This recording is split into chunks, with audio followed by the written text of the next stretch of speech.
राधे।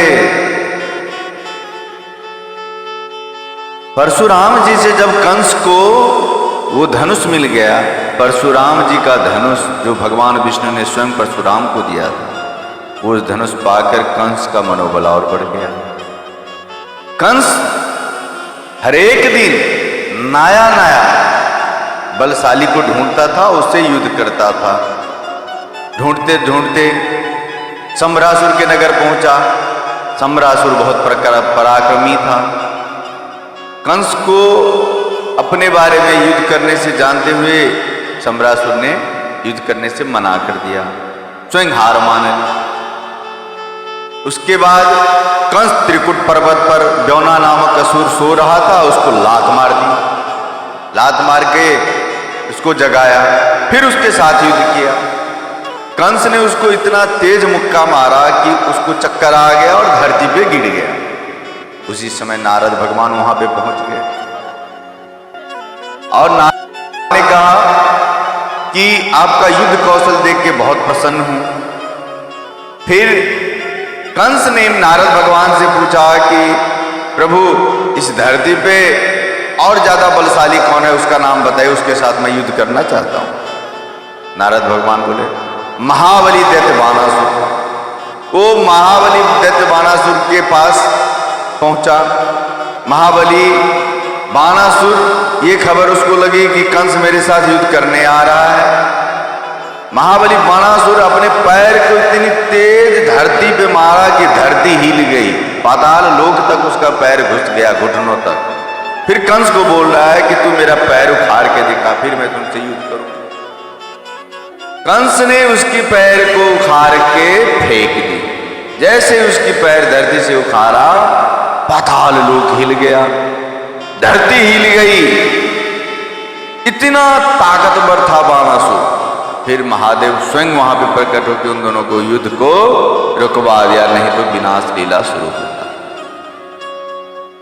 कंस फिर अगला बलशाली महासुर वत्स के पास पहुंचा। महासुर वत्स भी बहुत प्रतापी था, बहुत ही पराक्रमी। उसके बाद महासुर वत्स के साथ उसने बछड़े का रूप, महासुर वत्स बछड़े का रूप धारण करके कंस से युद्ध किया। कंस ने उसका पूंछ पकड़ के धरती पे मार दिया। मरा नहीं, वो जिंदा ही था। उसके बाद कालियावन से युद्ध किया। भयंकर घोर घनघोर युद्ध हुआ कालियावन के साथ, उसको भी परास्त कर दिया। इतने से भी खुश नहीं हुए कंस, उसने इतने से भी अपनी रोकी नहीं। कंस में एक अच्छाई थी कि जो इसके साथ युद्ध करता था, जो हार जाता था, उसको मारता नहीं था कंस, उसको अपना सेवक बना लेता था, दास बना लेता था। कंस फिर एक दिन अपनी सेना के साथ देवलोक पे चढ़ाई कर दिया। ये बात इंद्र भगवान को पता चली। इंद्र भगवान ने अपने सारे सैनिकों को भेजा कंस से युद्ध लड़ने के लिए। सारे सैनिक को कंस ने, जो परशुराम से धनुष मिला था, उस धनुष से पछाड़ दिया। कुछ देवता तो भाग गए, कुछ देवता दुबक गए, कंस के साथ युद्ध करने में असफल रहे।